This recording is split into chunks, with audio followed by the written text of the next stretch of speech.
Well, those are the headlines that we're tracking at this hour. This is the show where our team at CNBC TV18 gets you the top stories of the day.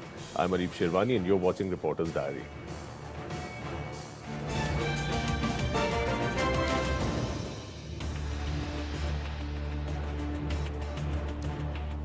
Right, so we'll get you all the stories in detail, but first let's start with the day's market action. So a last hour surge held the Dalal Street 10 near the day's highs. The Sensex closing above 40,400 while the Nifty scaled 11,900. The Nifty Bank outperformed the benchmarks. That index now only 500 points away from its record highs. On the other hand, the mid-cap index underperformed the blue chips but ended 0.25% higher as well. Now, Reliance, Bharti Airtel, Axis Bank as well as HDFC Bank led the charge from the front. And the top story that we're tracking today: under pressure due to sluggish GST collections, the central government is yet to pay states their share of revenue. Now, the government officials have told CNBC TV18 that states are yet to get their GST compensation, which the centre pays once every 2 months. Now, state governments have started to write to the central government seeking funds. Kerala, Punjab and Delhi have expressed concerns about that to the centre. In fact, confirming that funds have not been paid to the states, Kerala Finance Minister said in a tweet, and I quote, "It is unfortunate that the union government is insensitive to needs of state finance. Remember, GST compensation is a statutory right of states," end of quote. Now, strapped for funds, the government officials say that the centre is likely to dip into the Consolidated Fund of India to compensate states. The centre is also planning to ask the GST Council for suggestions on the falling revenues as well as compensation to states in their next meeting. So how can the government shore up revenue? Now, government officials say that the group of ministers on revenue is likely to explore rate rationalization. So currently, the GST is a 5-tier structure with a 0% tax slab followed by 5%, 12%, 18%, and a 28% slab to top it all. And the group of ministers now are likely to look at a 4-tier structure, which may include a 0% slab, followed by 8% slab, then an 18% slab, and then a 28% slab. But we must point out, though, that the ministers' panel is planning to look at these options, and no final decision has been taken just yet. In fact, we caught up with V. Narayan Swamy, Puducherry Chief Minister, who said that GST compensation for 2 months is yet to be received, while Morvin Godina, who is a member of the GST Council, said that re-verification may be the possible cause for that delay. Let's hear out those comments. We have not received the compensation from the government of India, even for August and September so far. Because normally we used to get it August and September also, we have not received so far till last week. Because they are delaying paying the compensation, GST compensation to our state. The compensation cess is paid to all the states, and there is no fixed date as such when we have to receive the compensation on a certain date in every state. As and when we submit our proposals, we submit the quantum of shortfall that is there, and where we are entitled to receive the compensation, we receive it. It does take some time. Maybe this time there are certain things which are being re-verified to my knowledge. So it is taking a little extra time, and that's all. It's not that the compensation is not going to be paid, what is due to the state. Right, and the Reserve Bank of India will not be paying any interim dividend to the government this year. Now, government official has told CNBC TV18 that the centre has no plan to seek interim dividend from the central bank as well. Now, this as the RBI made a surplus transfer to the government when it closed its accounts this year. But like we told you, Telecom stocks rang loudly today. So Bharti Airtel was up more than 7% and Vodafone Idea gained around 36%. Now, this as both companies announced their plans to hike tariffs, and the proposed hike will be the first in a decade for the companies, which have posted combined losses of 74,000 crore rupees in the second quarter. Reema Tendulkar is here with her analysis of that move by the telecom companies. Reema, so what kind of impact should we expect from that hike in tariffs? Well, investors are indeed lapping up telecom stocks in how Vodafone Idea has more than doubled in the last 3 days. Bharti Airtel hits a fresh 52-week high. The question is, what will be the quantum of price increases by Bharti Airtel and Vodafone Idea? Remember, Reliance Jio had already indirectly raised tariffs by 10 to 15% when they said that they will start charging for voice calls, which means that if Bharti Airtel and Vodafone Idea increase their tariffs by a similar amount, 10 to 15%, we're talking about an EBITDA benefit of 3 to 3,500 crore annually for each of the two companies. So that will go a long way in helping the companies.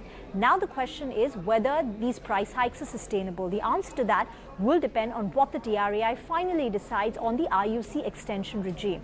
If the IUC charge of 6 paise per minute gets extended beyond January 2020, it means that Reliance Jio will continue to charge for its voice calls, which means these price hikes taken by Bharti Airtel and Vodafone Idea should be sustainable in the future.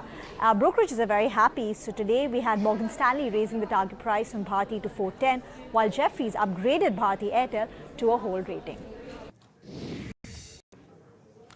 Right, so most likely good times ahead for those two telecom stocks. Many thanks, Reema, for getting us all those details. But moving on, debt-laden Divan Housing Finance may be the first NBFC to be sent to the NCLT for resolution. Now, we learned from sources that the banks are in favor of resolving the DHFL matter by the Insolvency and Bankruptcy Code. However, the final call will have to be taken by the Reserve Bank of India on whether they want to send the company to the NCLT or not. Ritu Singh is here with the details from there. Ritu, what are you picking up? Given the multiple litigations that DHFL has been embroiled in because of a lack of consensus between its various classes of creditors, whether it is banks and mutual funds, insurance companies, pension funds, and even depositors, it really comes as a breath of relief for many of the lenders involved that now under Section 227 of the IBC, there is a way to resolve stressed financial companies under the IBC route, and with the MCA notifying that NBFCs with assets of over 500 crore rupees can be tried under IBC if RBI permits. That is the route that many lenders feel DHFL would be best suited for. So it may just become the first case of an NBFC being tried under NCLT for resolution.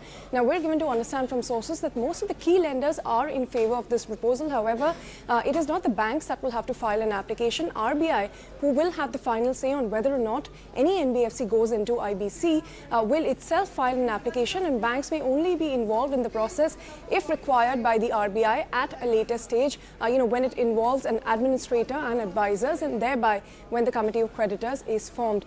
So that's as far as DHFL is concerned, with a debt of over 38,000 crore rupees to banks alone and total liabilities of well over 85,000 crore rupees. Right, Ritu, many thanks for that. But before you go, what about the other debt resolution story on Videocon Industry? So we're understanding that sources say that the company has received 12 expressions of interest under the IBC. Is that correct?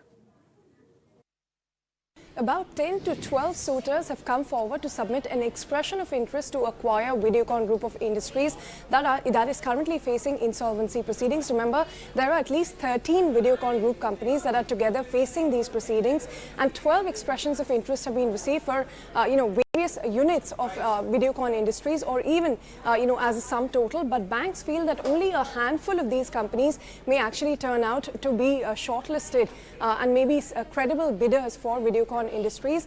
These include the likes of Anil Agarwal's Vedanta Group, GAIL, an Indonesia-based company with its brand Polytron, Dixon India, as well as Haldiram are some of the key names that lenders are hopeful can be converted into bids. The other suitors may not make it to the shortlist, but for now, all of these players will be given access to the data room, and the first round of bids is expected by the month of December by the lenders.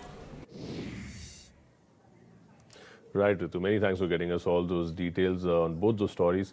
And slowly but surely, the cost of money is falling, but only for PSU companies and top private sector companies. Now, State Bank of India Treasurer Hare Krishna Jaina told CNBC-TV18 that PSU companies are able to raise 2 to 3 month debt via commercial paper at 4.9%.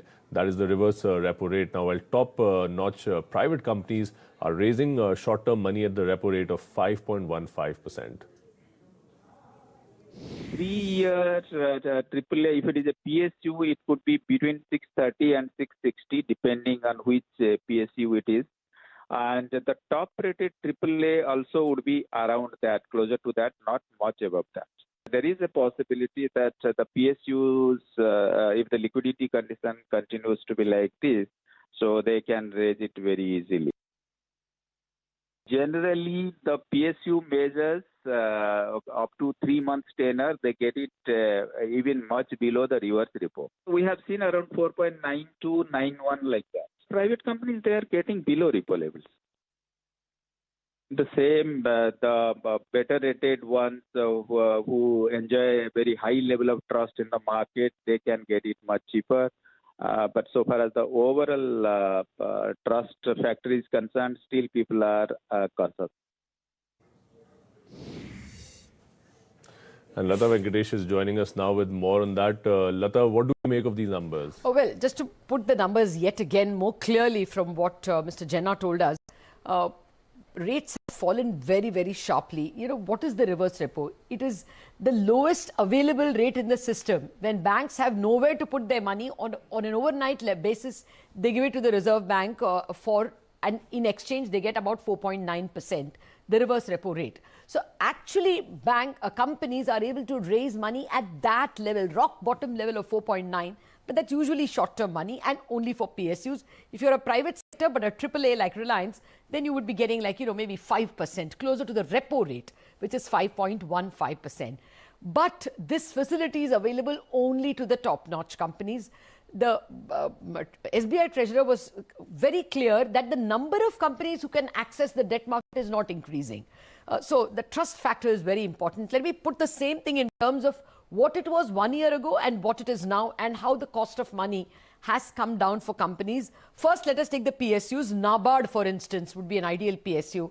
If they're borrowing 3-month money, they're getting it as low as 5.2%. On a straight day, they may even get it for 4.9, as Mr. Jena said. 1 year ago, for the same 3-month money, they were paying 7.3%. So look at the fall. It's 250 basis points cheaper money that they are getting. And for 3 years, again, they used to pay 8.5 1 year ago. Now they pay 6.5. So it's a 200 basis point fall, 2 percentage point fall. For a AAA company like Reliance, non-PSU, as well, 1 year ago, 3-month money was 7.4. Today it is 5.2, thereabouts, about 220 basis lower. And for 3-year money, again, it's 200 basis points. They used to pay 9.1. Now they are paying 6.7. So that's, over 200, about 220 basis points lower. When it comes to a company like Tata Motors, which is not AAA because it's highly indebted, for them the fall is less. What was 7.4 for 3-month money has come to 5.4. It's a 160 basis fall. And if you look at the amount of interest they pay for 3-year paper, it has fallen by only 1 percentage point. It used to be 9.4, now it is 8.2. And as you come lower down, say, to poorly rated NBFCs, there is no money at all. No matter what interest you're ready to pay, mutual funds and debt market participants are unwilling to borrow, unwilling to lend to you. So that's the story. For PSUs, a very big fall of 250 basis. For private sector, 200 basis. For private sector, non-AAA, 100 basis fall. And for others, no money at any price. Right, absolutely, Lata. Many thanks for that breakdown. So there you have it, cheap money for PSUs as well as AAA rated private companies. On that note, we'll slip into a short break, but coming up,